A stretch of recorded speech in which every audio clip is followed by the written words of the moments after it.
दोस्तों आज हम बात करेंगे चौधरी श्रवण कुमार हिमाचल प्रदेश कृषि विश्वविद्यालय के पैकेज ऑफ प्रैक्टिसेस के बारे में। और इसमें सबसे पहला जो क्रॉप मैंने लिया है वो है टमाटर। तो चलिए टमाटर के बारे में जो हमारे पैकेज ऑफ प्रैक्टिसेस जो चौधरी श्रवण कुमार हिमाचल प्रदेश कृषि विश्वविद्यालय के द्वारा दी गई है उसके बारे में विशेष जानकारी लेते हैं। टमाटर के बारे में हम बात करेंगे। टमाटर वैसे तो आपको पता है कि हिमाचल प्रदेश की एक प्रमुख नकदी फसल है और हिमाचल प्रदेश में लगभग 13 से 14 हज़ार हेक्टेयर क्षेत्रफल पर इसकी खेती की जा रही है। और अगर पैदावार की बात करें तो करीब 450 से लेकर के 500 हज़ार मीट्रिक टन तक इसका उत्पादन होता है। अगर उन्नत किस्मों की बात करें तो सबसे पहले तो हमको ध्यान रखने वाली बात यह है कि जो लंबी दो वैरायटी होती है टमाटर में, एक तो होती है लंबी जो सीधी चलती है और दूसरी होती है जो झाड़ीदार होता है। तो लंबी किस्मों में ज़्यादा पैदावार होता है, ये आपको पता ही है।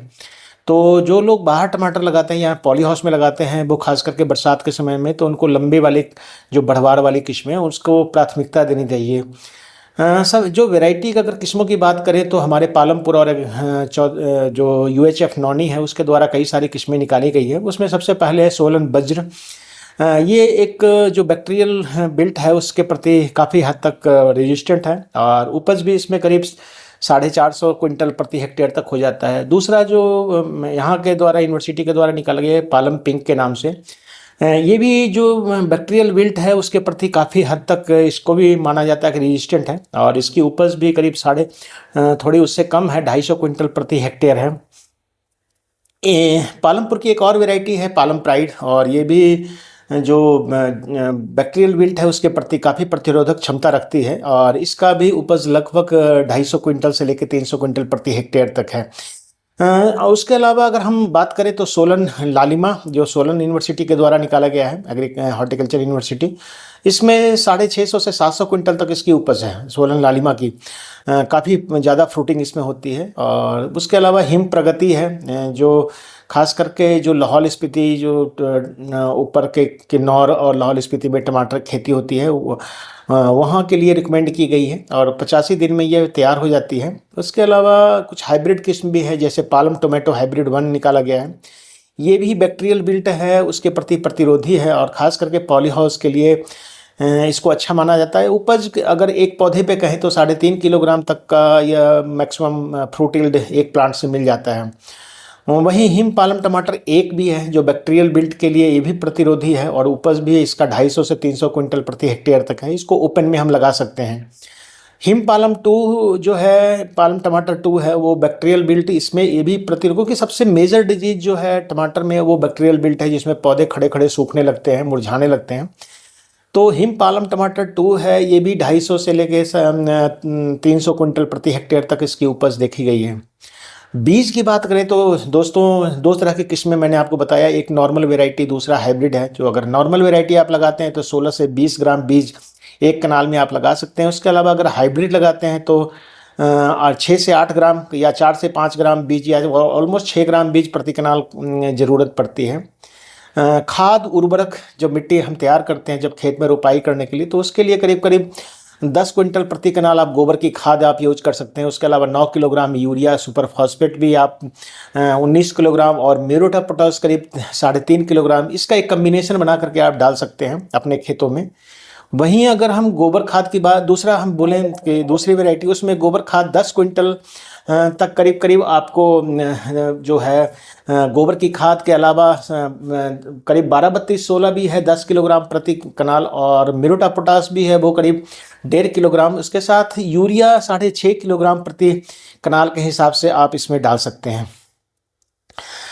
टमाटर की पौध तैयार करने के लिए आपका अगर समय की बात करें तो हमारे हिमाचल प्रदेश में खासकर निचले पर्वतीय क्षेत्रों में जून जुलाई तथा निचले नवंबर और फरवरी के महीने में टमाटर की पौध तैयार की जाती है। इस समय बीज की बिजाई करें, जबकि मध्य पर्वतीय क्षेत्रों में फरवरी मार्च में और या फिर जून जुलाई मई जून में हम नर्सरीज की तैयार करते हैं या बीज की बिजाई करते हैं। वहीं ऊंचे पर्वतीय क्षेत्रों में इसकी रोपाई जो है वो अप्रैल मई में की जाती है, डायरेक्टली नर्सरी कहीं और से ला करके इसकी रोपाई करते हैं। जब पौधा करीब करीब नर्सरी का पौधा आपका 10 से 15 सेंटीमीटर का हो जाए तो आप समतल खेत में अथवा मेड़ बनाकर शाम के समय इसकी रोपाई करना चाहिए। रोपाई के बाद सिंचाई अवश्य करें, कम से कम 1 सप्ताह तक कंटिन्यूअस जो नए पौधे हम लगाते हैं उसमें सिंचाई अवश्य करनी चाहिए फुहारे के द्वारा। दूरी की बात करें तो पौधे से पौधे की जो झाड़ी नुमा है जो गर्मियों में लगाते हैं उसमें करीब 60 सेंटीमीटर बाई 45 सेंटीमीटर की दूरी रखते हैं।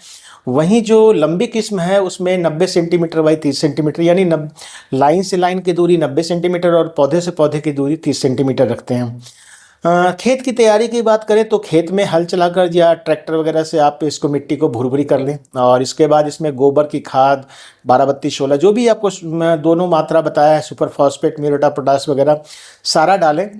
और जो यूरिया है उसकी आधी मात्रा, एक तिहाई मात्रा लगाते समय डालें और बाकी दो तिहाई है उसको बाद में 1-1 महीने के अंतराल पर डाल सकते हैं गुड़ाई के समय। यूरिया खाद का 1/3 मात्रा रोपाई के 1 महीने के बाद शेष जो है 1/3 मात्रा उसके 1 महीने बाद डालना चाहिए। कहा जाता है कि म्यूरेट ऑफ पोटाश की भी कई बार आधी मात्रा फल बनने के समय देनी चाहिए। थोड़ी सी मात्रा अगर म्यूरेट ऑफ पोटाश डालते हैं तो इसका प्रोडक्शन पे बड़ा फर्क पड़ता है। वर्षा ऋतु में जो है अगर यूरिया है तो बारिश में कई बार यूरिया प्रयोग करना बड़ा मुश्किल हो जाता है, तो उस कंडीशन में आप 100 से 150 ग्राम यूरिया का दाना जो लेकर के 10 लीटर इसे लेकर 15 लीटर पानी में आप इसको घोलकर और पत्ते के ऊपर छिड़काव कर सकते हैं। ये खास करके बरसात के दिनों में प्रॉब्लम आती है जब हमारे को खाद को मिट्टी में मिलाने का मौका नहीं मिलता है, तो इससे ज़्यादा बेटर होता है कि सीधे फोलियर स्प्रे से आप इसको दे सकते हैं। हाँ, और आपको पता है कि अगर नाइट्रोजन का छिड़काव इस समय करते हैं तो कई बार फल पकने में भी कई बार बहुत आसानी होती है, फल जल्दी तैयार होते हैं। अधिक उपज लेने के लिए आजकल करीब करीब बोरेक्स जो है जिसमें बोरोन होता है 20 किलोग्राम बोरेक्स या 10 किलोग्राम कैल्शियम कार्बोनेट का मिश्रण 1 हेक्टेयर में डालना चाहिए। इससे भी उत्पादन टमाटर में बढ़ता है, ऐसा देखा गया है कि जिस समय खेत की तैयारी करते हैं उसी समय 20 किलोग्राम बोरेक्स और 10 किलोग्राम कैल्शियम कार्बोनेट खेतों में डालें। निराई गुड़ाई की बात करें तो निराई गुड़ाई पौधे में टमाटर में 2 से 3 निराई गुड़ाई की आवश्यकता होती है। करीब 5 से 6 महीने की फसल होती है, तो गुड़ाई शुरुआत के समय में जल्दी जल्दी करनी पड़ती है। बाद में जब पौधा पूरी तरह से फैल जाता है तो ज़्यादा ज़रूरत नहीं होती है। तो 1-1 माह के अंतराल पर आपको इसमें निराई गुड़ाई या खरपतवार नियंत्रण की आवश्यकता होती है। अगर आपने बरसात में टमाटर लगाए हैं तो उस कंडीशन में कई बार ऐसा होता है कि रासायनिक खरपतवारनाशी का भी हमें प्रयोग करना पड़ता है। तो उसके लिए लासो करीब 160 मिलीलीटर या बेसालिन 100 मिलीलीटर या स्टॉम्प जो पेंडिमेथिलिन आता है उसका 160 मिलीलीटर को 30 लीटर पानी में घोलकर यानी 2 पंप में मिलाकर और इसको 1 कनाल में छिड़काव कर दें। लेकिन जब भी करें रोपाई से पहले करें। इससे क्या होता है कि 1 से 1.5 महीने तक जो आपका खेत है वो घास से बिल्कुल मुक्त रहता है। जल प्रबंधन की बात करते हैं तो टमाटर में वैसे तो हम सब्जियों में कहते हैं कि ज़रूरत के अनुसार पौधा अपना खुद ही बता देता है या खेत की स्थिति को देख करके कि इसको सिंचाई की आवश्यकता है कि नहीं। लेकिन नॉर्मली गर्मी के दिनों में सप्ताह में 1 बार पानी की आवश्यकता ज़रूर पड़ती है। वहीं बरसात में अगर आवश्यकता हो तो अदरवाइज़ अगर सर्दी के मौसम में आपने टमाटर लगाए हैं तो टमाटर को ज़रूरत के अनुसार मिट्टी को देखते हुए आप इसमें सिंचाई कर सकते हैं। ये डिपेंड करता है कि किस तरह की मिट्टी में आपने फसल को लगाया है। तुड़ाई और उपज की बात करें तो टमाटर को हम नॉर्मली अगर घर के लिए यूज़ करते हैं तो फुल्ली राइप यूज़ करते हैं, और अगर मार्केट के लिए लॉन्ग डिस्टेंस के लिए करते हैं तो पिंक स्टेज या ब्रेकर स्टेज जिसको बोलते हैं, जो आधा पक्का टाइप का टमाटर होता है उसके अनुसार इसको तोड़ें। उपज प्रति कनाल अगर करें तो जो हम नॉर्मल किस्में लगाते हैं, बहुत अच्छी हाइब्रिड नहीं लगाते हैं, तो 12 से 15 क्विंटल प्रति कनाल तक उपज हो जाता है, मिल जाता है हमें अच्छी तरह दे। ये लंबी किस्मों वालों के लिए है। और जो दूसरा हाइब्रिड जब लगाते हैं तो उसकी 18 से 20 क्विंटल एक कनाल में उपज प्राप्त हो जाता है। अब हम किसानों बात करते हैं कि हमारे पास कई बार आपने देखा हो कि बहुत तरह के टमाटर टेढ़े मेढ़े, ब्लॉचिंग, राइपनिंग, कई बार पकने में देखने में खूबसूरत नहीं होते, तो कई तरह के दैहिक विकार इसको बोलते हैं, फिजियोलॉजिकल डिसऑर्डर होते हैं। तो ये भी समस्या आती है। आपने देखा होगा जैसे ब्लॉची राइपनिंग है, वेस्कुलर ब्राउनिंग भी उसको बोलते हैं, या वाइट या बाल भी बोलते हैं, या ग्रे बॉल भी बोलते हैं। इसमें जो है जो टमाटर जो है वो पूरी तरह से एक समान पका हुआ नहीं दिखता है, इसमें धब्बे धब्बे से नज़र आते हैं। तो इसके लिए ये जो होता है ये खास करके पोटेशियम और मैग्नीशियम की कमी के कारण होता है। और पोटेशियम सल्फेट 2% और मैग्नीशियम सल्फेट जो है 1% का घोल बनाकर इसके लिए पत्तों के ऊपर आप छिड़काव करें। इसके अलावा टमाटर में एक और समस्या आती है जो कि फल का फटना है। और ये जो फल का फटना है इसका दो कारण से हो सकते हैं, या तो बोरोन की डेफिशिएंसी हो या कैल्शियम की कमी हो। तो टमाटर के फल फटने लगते हैं, अगर इनकी कमी हो जाए तो इसके लिए बोरेक्स जो है 3.3 से 0.4% का घोल का छिड़काव करना चाहिए। या इसके अलावा अगर आप ये समस्या बार बार आ रही है तो जिस समय आप खेत की तैयारी करते हैं उस समय 20 किलोग्राम बोरेक्स प्रति हेक्टेयर डाल दें, या इसके साथ आप चूने का भी प्रयोग कर सकते हैं। और बाद में अगर आपका बाद में ये समस्या आ रही है जब फसल लगाने के बाद, तो 0.5% जो कैल्शियम क्लोराइड के घोल का भी आप छिड़काव फल बनने पर कर सकते हैं। एक और समस्या आती है इसमें ब्लॉसम एंड ड्रॉट की, जिसमें कैल्शियम की कमी का साफ साफ लक्षण दिखाई देता है और इसमें हर फल पीले सफ़ेद धब्बे नज़र आते हैं और नीचे फल के नीचे वाले भाग से सफ़ेद रंग की इंजरी या गलन जैसा दिखता है। तो नाइट्रोजन जो हम देते हैं कि अधिकता से भी ये कारण से भी हो सकता है। तो इसके लिए आप 0.5% कैल्शियम क्लोराइड के घोल का फल बनने पर आप छिड़काव कर सकते हैं।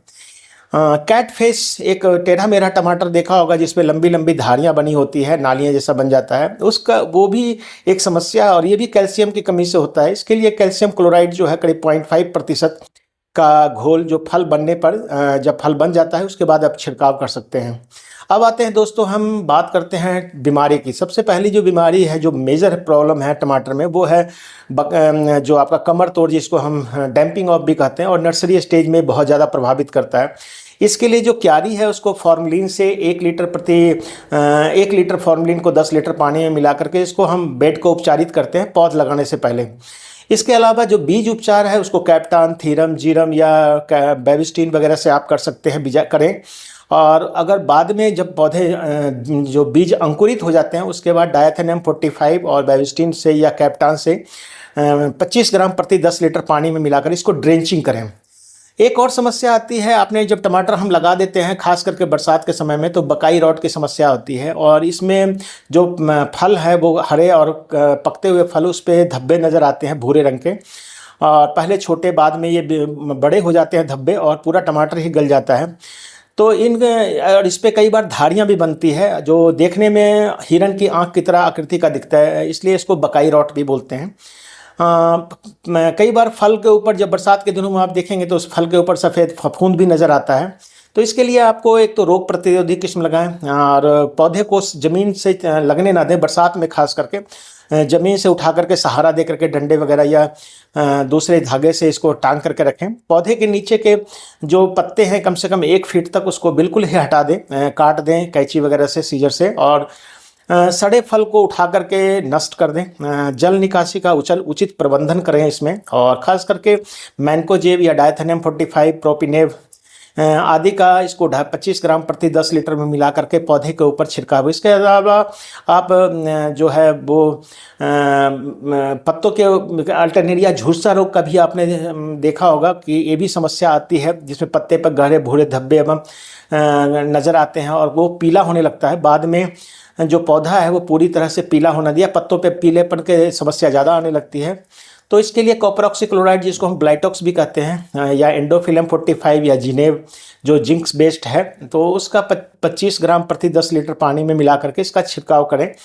और इसके अलावा एजोएक्स्ट्रोबिन जो है वो 10 ml प्रति 10 लीटर पानी मिलाकर भी छिड़काव किया जा सकता है।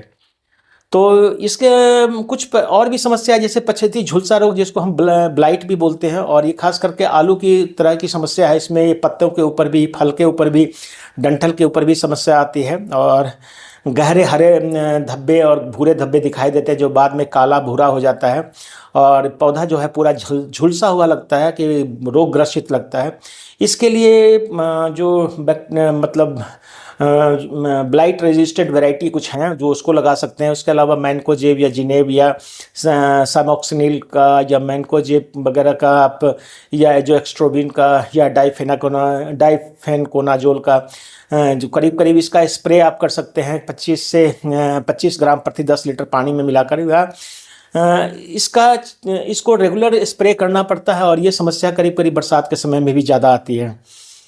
बरसात में ही ज़्यादा देखा गया है कि ब्लाइट की समस्या आती है। इसे एक और भी पत्ता के संबंधित रोग है जो सेप्टोरिया पत्ता धब्बा बोलते हैं, और इसमें पत्ते के ऊपर सेप्टोरिया छोटे छोटे गोल धब्बे बनते हैं रोग बढ़ता है तो पत्तियां पीली होकर सूख कर झड़ जाती है, कई बार पत्ता पौधे पर पत्तियां नज़र ही नहीं आता। इसके लिए भी मैनकोजेब या प्रोपिनेब या कॉपर ऑक्सीक्लोराइड जो 25 ग्राम प्रति 10 लीटर पानी में मिला करके इसका छिड़काव करें तो अल्टीमेटली आप बहुत अच्छी तरह से इसको मैनेज कर सकते हैं। फल सड़न भी अल्टरनेरिया द्वारा लगता है। तो अल्टरनेरिया पलता झुलसा है, दूसरा अल्टरनेरिया फल सड़न भी है। इसमें फल का पहले फल ही के ऊपर, टमाटर के ऊपर आपको भूरे रंग के छोटे छोटे धब्बे दिखाई देंगे जो बाद में बहुत बड़े हो जाते हैं और मार्केट में इसकी वैल्यू बिल्कुल ख़त्म हो जाती है। तो रोग बढ़ने पर ये फल के अंदर भी सड़ जाते हैं और खाने योग्य भी फल नहीं रहता है। तो टमाटर में ये समस्या देखी गई। इसके लिए भी आप डायथेनियम 45 या आपका कॉपर ऑक्सीक्लोराइड वगैरह का छिड़काव या इसके बाद रिडोमिल का छिड़काव वगैरह आप कर सकते हैं।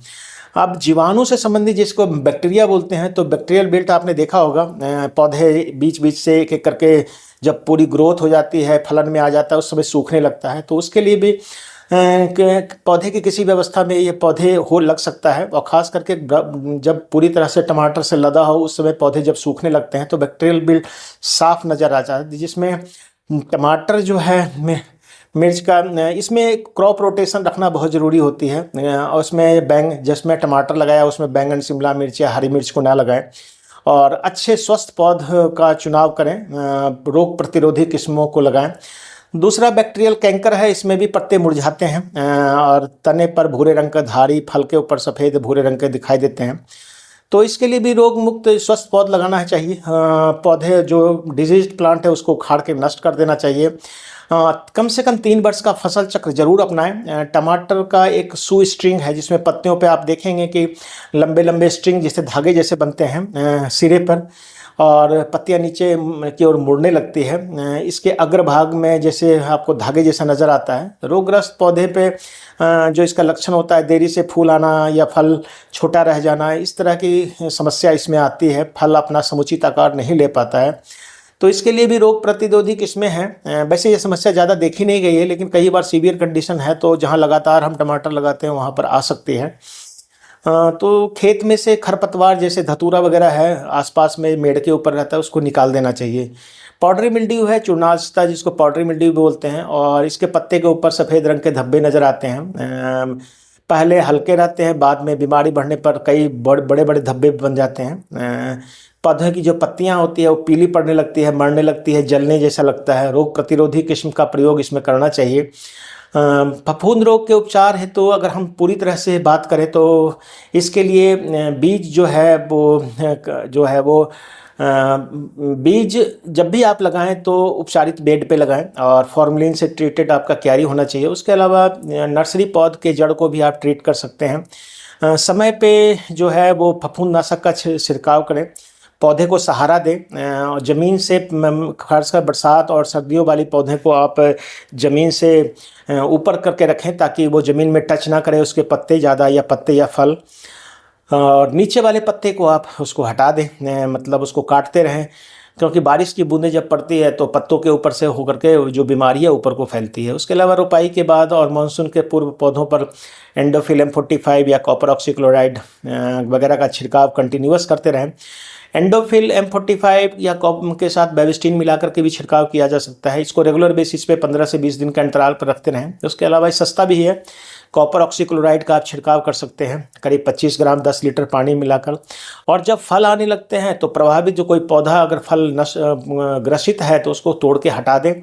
और फल आने के समय कॉपर ऑक्सीक्लोराइड जो ब्लाइटॉक्स आता है 50 कर करके या मैनकोजेब, इसका छिड़काव भी रेगुलर बेसिस पे करते रहें।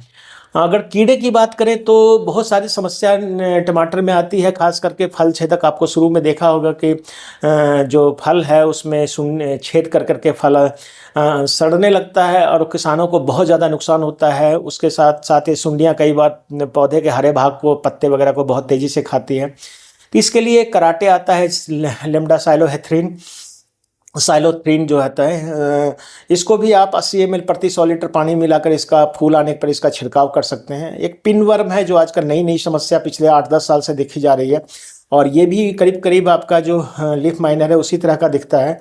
तो इसमें आप देखेंगे पत्ते के ऊपर जो है धब्बे बनते हैं या सुरंगें बन जाती है, लाइनें बनती है, और पूरा का पूरा जो कोमल भाग है वो ग्रसित हो जाता है, फूल भी नष्ट हो जाते हैं, फलों भी नष्ट हो जाते हैं। तो इसके लिए फेरोमोन ट्रैप वगैरह का यूज़ करते हैं। इसके अलावा जो पत्ते हैं जिसमें ये समस्या आ रही है, उस पत्ते को आराम से काट करके और खेत से बाहर फेंक दें या जला दें उसको।